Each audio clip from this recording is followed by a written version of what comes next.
Hello and welcome to this video all about understanding writing development. Today I want to go back right to the beginning so that we as practitioners can understand just how difficult it is for children to learn to write. Perhaps if we understand how difficult this is, we will be better prepared in supporting children so that they are confident, independent and excited writers. Teaching children to write is one of the most exciting things in my job role, and I absolutely am passionate about sharing as much knowledge and understanding as I can. First of all, I want to point out that children want to learn to write. They want to learn to do everything. They want to learn to read and write and sing and swim and ride a bike. But so often we hear practitioners saying that we're surrounded by reluctant writers. So what is it that's making them reluctant? I feel that 9 times out of 10 this is perhaps due to adults having an inappropriate expectation about what children should be doing and when. And whilst this inappropriate expectation is absolutely not with malice, we do need to understand that the pressure we feel as adults should absolutely not be passed on to the children when we're teaching them how to write. We need to stand up for the children and make sure that we deliver lessons and sessions and experiences for children that are developmentally appropriate. So first of all, what is writing? Well, essentially writing is conveying our thoughts, our feelings and our messages down on paper. Children want to communicate with us. They want to tell us their thoughts and their feelings. And when they see adults do this via the medium of writing, they want to imitate what we as adults do. So learning to write can start from as little as a 1-year-old picking up a crayon, scribbling on a piece of paper. It might be that their hands are covered in paint and they make marks on the window. And whilst that may not be desirable when the children are at home, this is the beginning of the writing process and something that we should value as practitioners. So I'm going to go back to the beginning now and talk to you about the different stages of writing development, and then we can have a think about how we can support children to make sure that they don't feel the pressure but are instead really excited about embarking on the journey. So the first stage of writing is drawing, and it might be drawing of a 1-year-old or a 2-year-old where they are smeared in paint and they make marks all over the paper. We should praise that, celebrate that, so that the children feel that making those marks was worthwhile and valued. There is a developmental process between drawing and making marks, in that sometimes children will make marks on a piece of paper, and then once they've made the marks, then they'll decide what the marks mean. So this child may have just made marks and then looked at it and thought, actually that looks a little bit like my daddy's car, and they'll tell the practitioner or their mummy and daddy that this is a car and this is daddy inside it, and that again should be celebrated and enjoyed together. But developing from making marks and then deciding what the drawing is to having a preconceived idea before they start is a huge difference. So this child may have decided that they wanted to draw a picture of daddy, and they will have drawn the face and then some eyes and arms and mouth. And all of those little bits will then be described to you because you are so engaged and interested with awe and wonder on the marks that they've made on their paper or board or chalk on the floor, wherever they've made those marks. Again, you will see the huge developmental difference between not only the fact that they decided afterwards and then had a preconceived idea, but also in the details that the children include. No doubt for those practitioners who've been working for a long time, you will recognise this type of drawing where the children have the arms and the legs coming out of their body.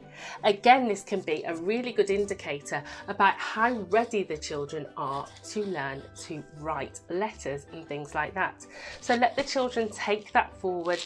You can model things for them, but absolutely whatever marks and drawing they are making in this stage should be absolutely applauded and made to feel like the most wonderful thing you have ever seen. intentional preconceived drawings that the children will have, and that will develop into intentional marks that they make on the paper.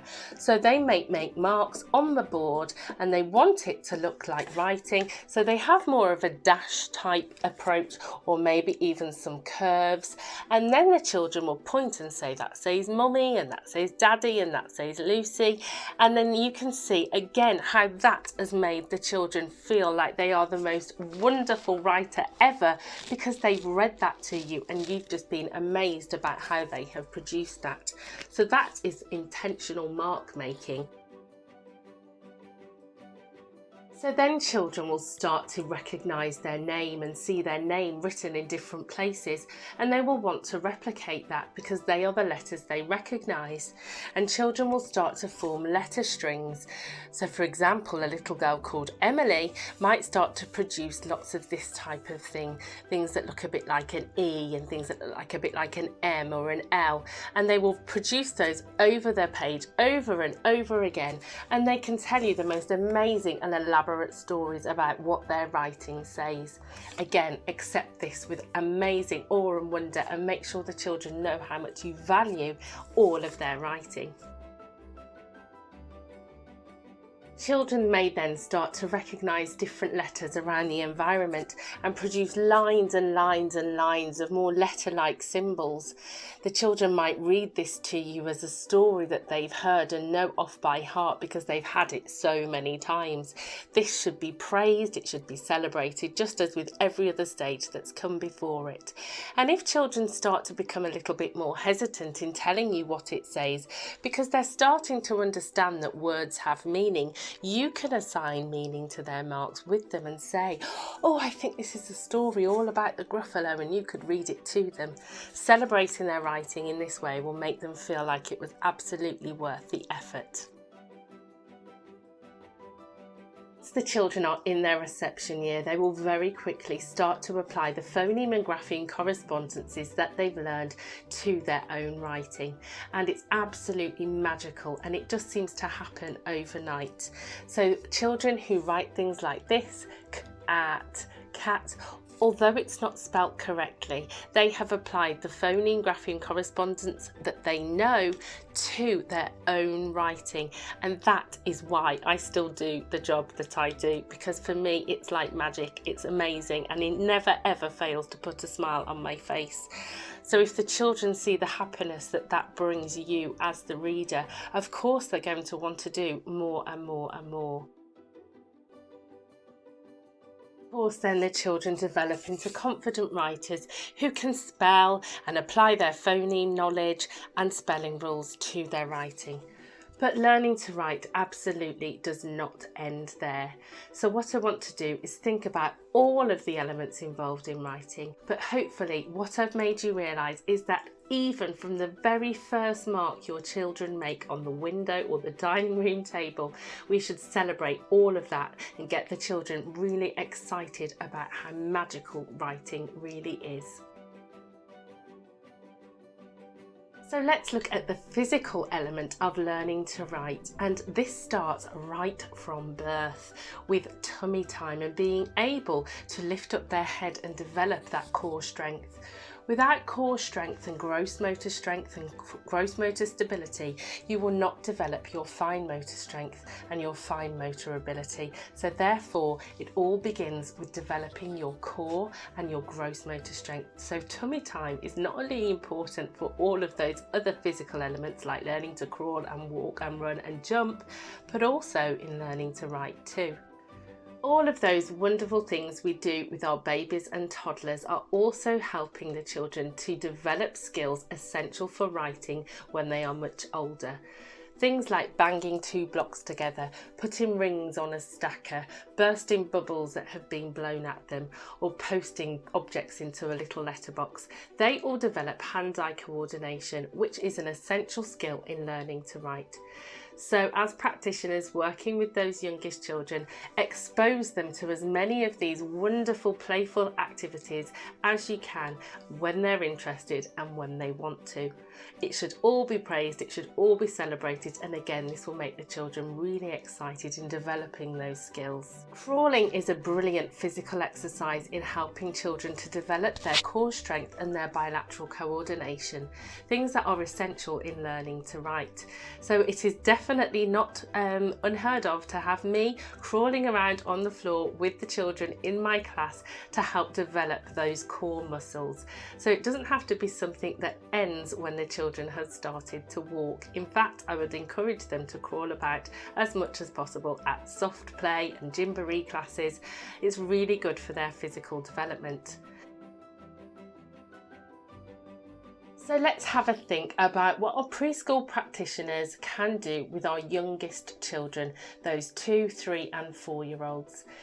Don't think that because you're not putting a pencil in their hand and teaching them how to write, that you are not part of the writing journey. You absolutely are. So please don't feel rushed or pressured into giving children opportunities to write and sitting them down and teaching them how to write their name or write some letters.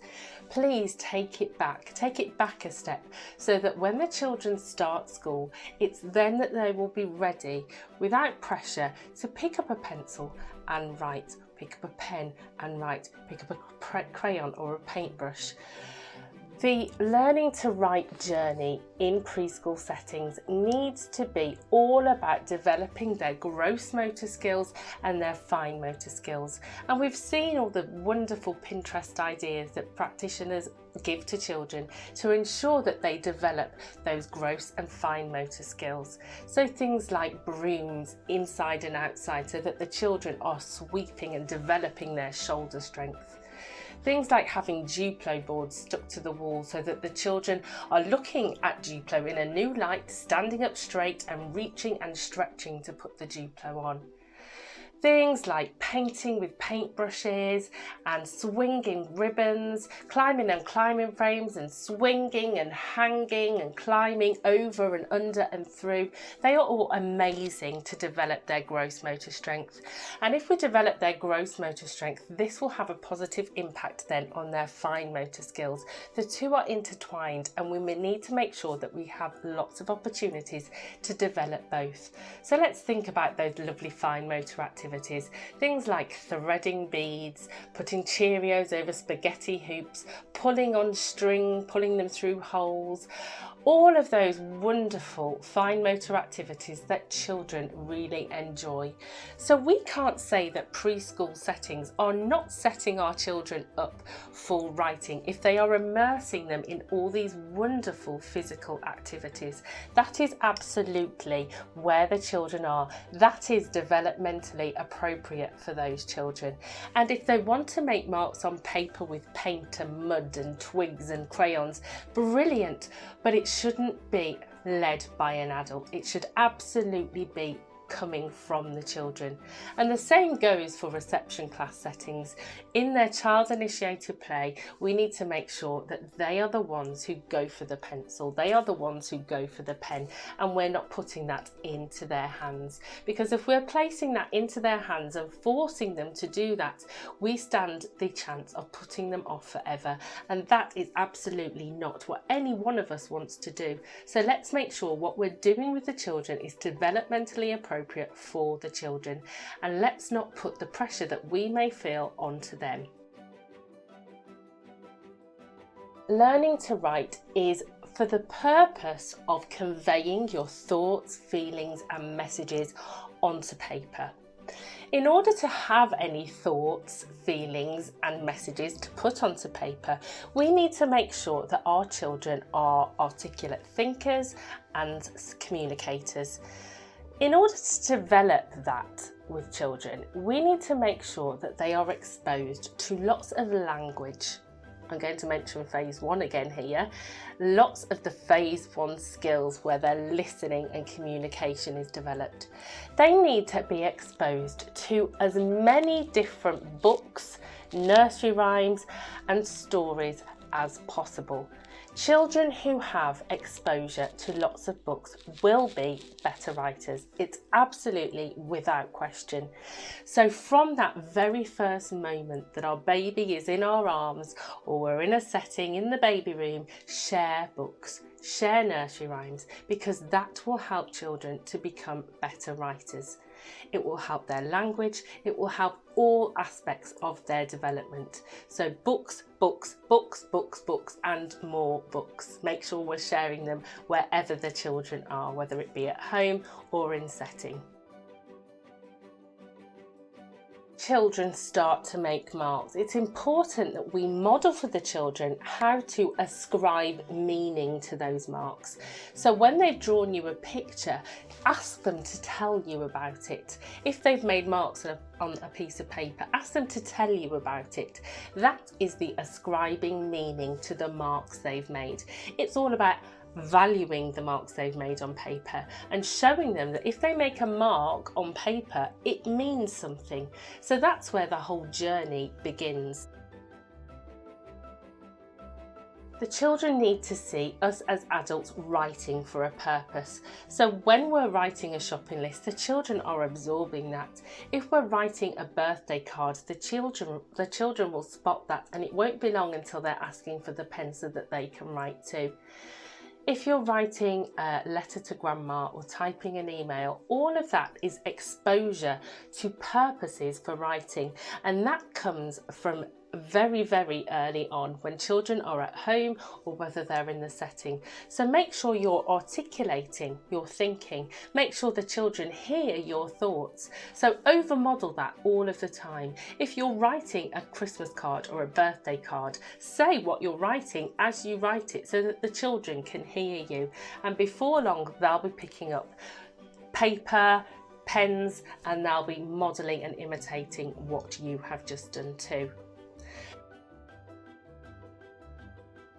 That brings me on to the subject of making sure that your setting has an abundance of writing materials and implements absolutely everywhere. And that just doesn't mean paper and pens. That means paintbrushes and twigs and cotton buds and paint and anything you can make a mark with, water. All of those things make marks, so make sure that those things are everywhere, and don't just ask a child to tell you about some marks on a piece of paper. Ask them to tell you about the marks that they made on the shed with a brush and a paintbrush and some water. Ask them to tell you about the marks they've made on the floor with the chalk. Ask them to tell you about the marks that they've made with lots of tree branches that have fallen on the floor and they've made into a pattern or a picture.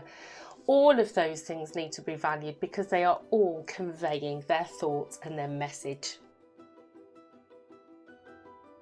Now, I hope I'm not going to upset anybody here, but I wouldn't be being true to myself if I didn't mention the fact that I truly believe that preschool is not the place to introduce letters, phoneme and grapheme correspondences, and I truly believe it's not the place that children should be given a pencil and taught how to write or form letters, how to copy letters, how to go over dots or highlighted letters.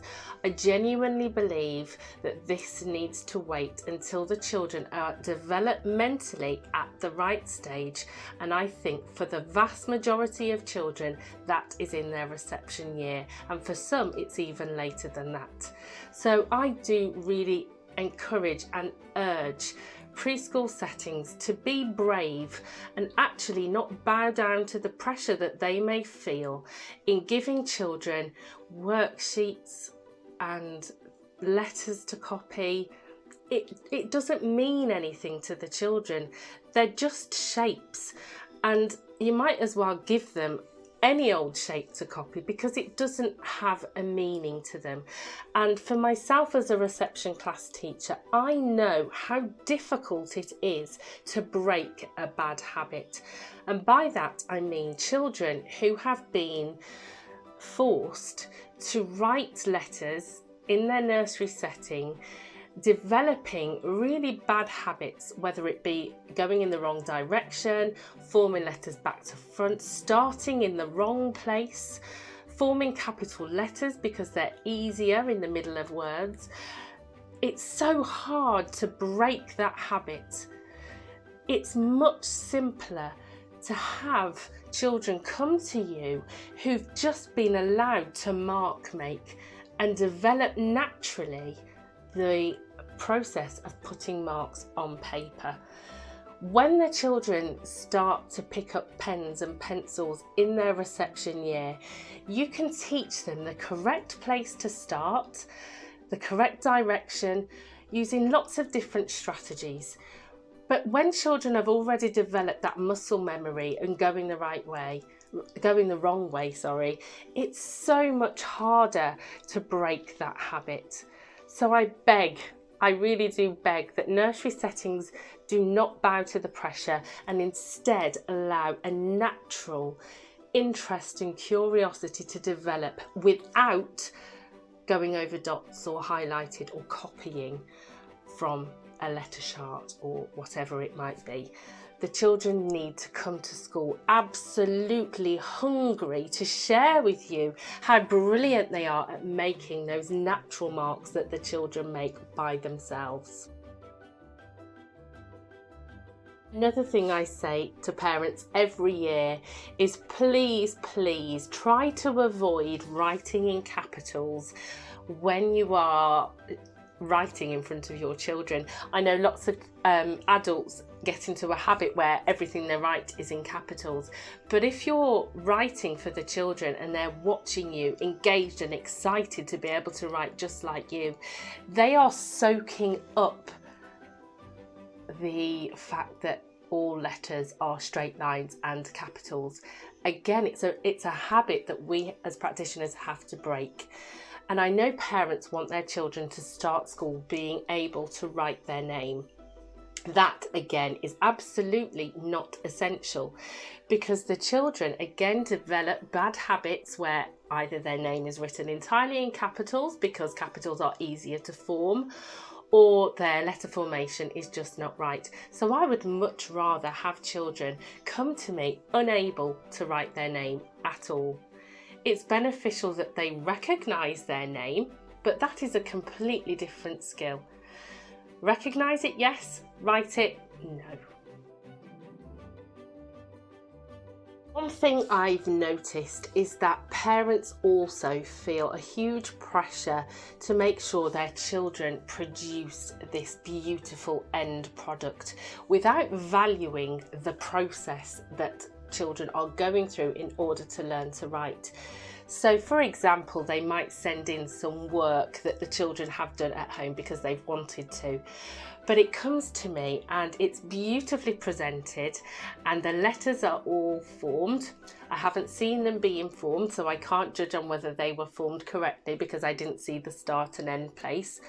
But it's clear that the children have either copied it or had their hand guided as they've written it. But actually what they're doing there, without realising it, is undervaluing the stage that the children are at.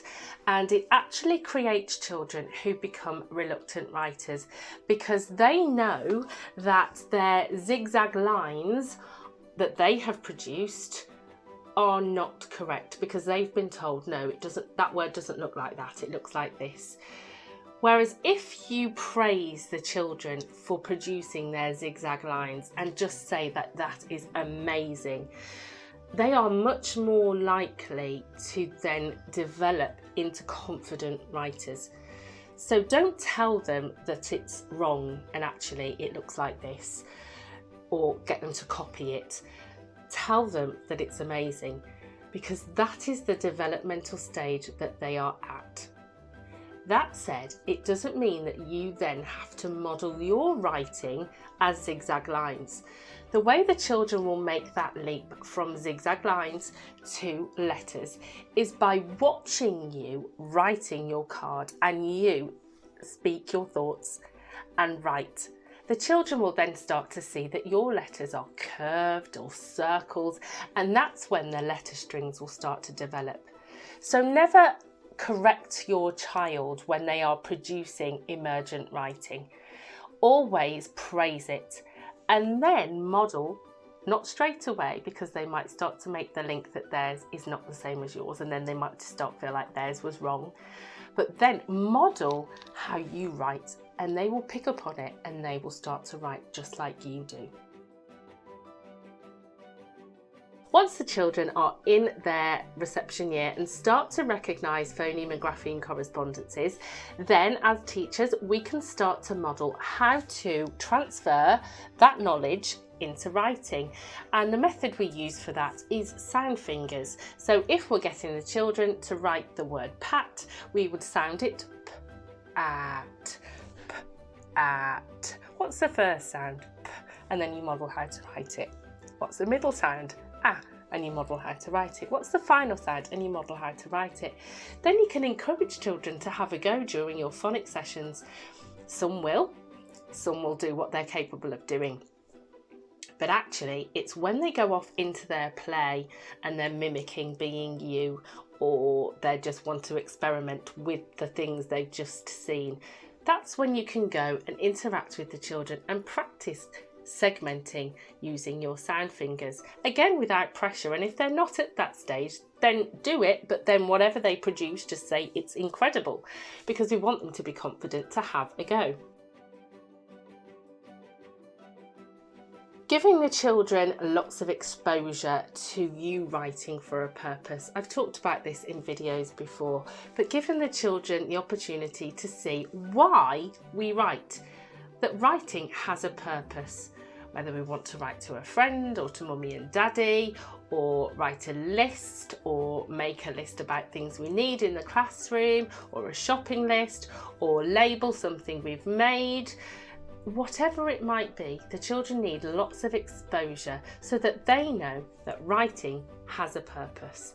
And this needs to continue throughout primary education and further, so that every piece of writing that a child does has a purpose, because purpose for writing is something that we're all thinking about right now, because what that purpose means is that the way we write something, the way we compose something may change. Because if we're writing to persuade our mum to do something, the tone of our writing is going to be different than if we're writing to the Prime Minister to convince them of something else. So the purpose of writing is really crucial, really from day one, so that children can see that we don't just write to make our teacher happy, and we don't just write for a test or an assessment. We write because it has purpose and a meaning. Writing also involves composing our thoughts in such a way that we have got what we want to write in our head, and then we have to get it out onto paper. That process is incredibly difficult, because you have to remember the entire sentence that you want to write, then you have to break it down into words, then you have to break that down into phonemes, then you have to recall the grapheme that represents the phoneme, then you have to send that message down into your hand and remember the physical process of where you start, which way you go, and where you end up to form that phoneme. When you think of it in that way, no wonder children find learning to write so incredibly difficult. And there will be those children who actually find that process fairly easy. But when it comes to actually coming up with an idea of what they want to write, this is where they struggle. So for some children, it can be a physical difficulty that they have. For other children, it can be a memory recall difficulty they have, where they can't remember the phoneme and grapheme correspondences and the letter formation. And for other children, it might be a composition difficulty, where they can't think of what they actually want to write. So therefore, it's really important that children who are finding one, two, or maybe all three of those things really difficult, that they don't feel that pressure to do it, and that the desire to do it comes from them. We know ourselves that if something's really hard, we're more likely to give up if we feel someone pressuring us to do it. Whereas if something's really hard, but we really want to achieve it, we're more likely to persevere. And that's exactly the same for children. So we need to make sure that we never forget that as practitioners, because we know where we need to get the children by the end of the year. Just always have that thought in your head. How I might help children who are reluctant writers because they haven't yet got the physical skill or strength, or because they have been told by an adult that their writing wasn't correct and they had to copy some letters, because we will get children into our settings who've had that unfortunate experience. So we have to deal with that. It's sad and breaks my heart every time I come across a child who feels that way. But the reality is we're not going to make everyone think the same way that we do. So what do we do if we do have a child come to us who is hesitant to write and hesitant to have a go, or hasn't yet got that physical strength to do so? I have a child who's in my setting and their parents have been telling them that their zigzag letters are not correct, and they've been making them copy writing on a piece of paper. So this child has now developed into a reluctant writer. They have poor fine and gross motor skills and therefore aren't ever keen to pick up a pen or writing implement. So how can I make sure that that child, who does happen to have a brilliant phoneme and grapheme correspondence knowledge, make sure they develop the skills associated with writing without forcing them to pick up a pen? Well, I use my sound mats, which are letters on one side and pictures on the other, and I use them as a kind of laptop for the children to type. And we regularly use this strategy, in fact, with the whole cohort, who can then just rehearse and revise their knowledge and how to apply this to writing without actually picking up a pen. So, for example, I might give the children the word duck, and they use their sound fingers to sound it out, duck, and then they type it on the sound mat, and you can see there that the children have used similar skills that they would if they were picking up a pen. They've used their sound fingers to segment the word. They have found the grapheme that represents the phoneme they can hear, and they've touched them in the right order. So you can see there, you can use those strategies so that children are not being pressured to pick up a pen and therefore hate that physical skill of writing. Another way you can do this is making those Duplo fans have boxes of Duplo that all have letters on them, the phonemes, digraphs, and all of those things to hand. When you're playing with the children, it might be that there is a secret code to crack, and the code word is hark, and then they have to sound it out, arc, and they have to quickly put those in the right order on the Duplo mat, and then they can press the buzzer and run off away from the baddie. And again, that's practicing that writing skills without actually picking up a pen and writing. So there are lots of ways that you can incorporate rehearsing those writing skills without forcing or pressuring children to actually pick up a pen and write. Now, we've all been in those scenarios where we do have those children who never want to write. So for those children, we just sneakily bring it into their play, and as soon as they've had enough and put the pen down, we praise what they've done, and that's as simple as that. I very rarely have reluctant writers in my classroom by the end of the reception year. Usually I can't stop them writing, and they go into year one with a hunger and a thirst to take it even further. Juicy bonus, a little tip here is, remember, when children are first learning to write, they will be better off with a chunkier, fatter pen or writing implement to hold on to, because it's less fiddly and their fingers have to hold it in a less precise way. So start fat and then work onto a thinner pencil. Another little trick to help children to get that correct pen grip is have the pen pointing towards you, and they get their pinchy fingers and they pinch the end of the pen, they lift it, and then they use their other hand to flick it into the writing position. And this will help children in reception to pick up their writing implement more successfully. So we've talked about the fact that children have developmental stages to go through to develop into writers. We've talked about the fact that we have to develop our physical strength in order to be writers.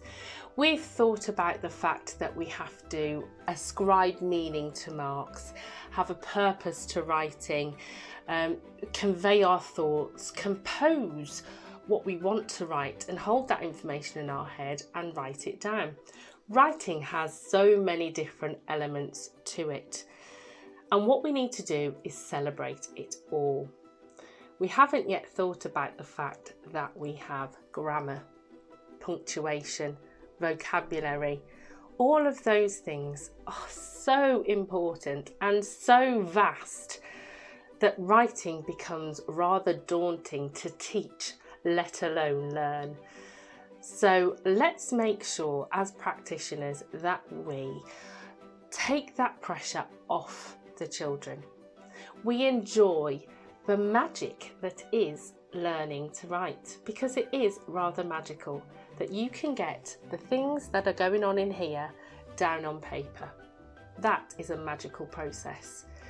So let's take that sterile feeling that writing sometimes has when you break it down into spelling, punctuation and grammar, and actually capture the true essence of why we write in the first place, and try to make sure that that is what we pass on to the children, not the pressure that so many of us feel right now.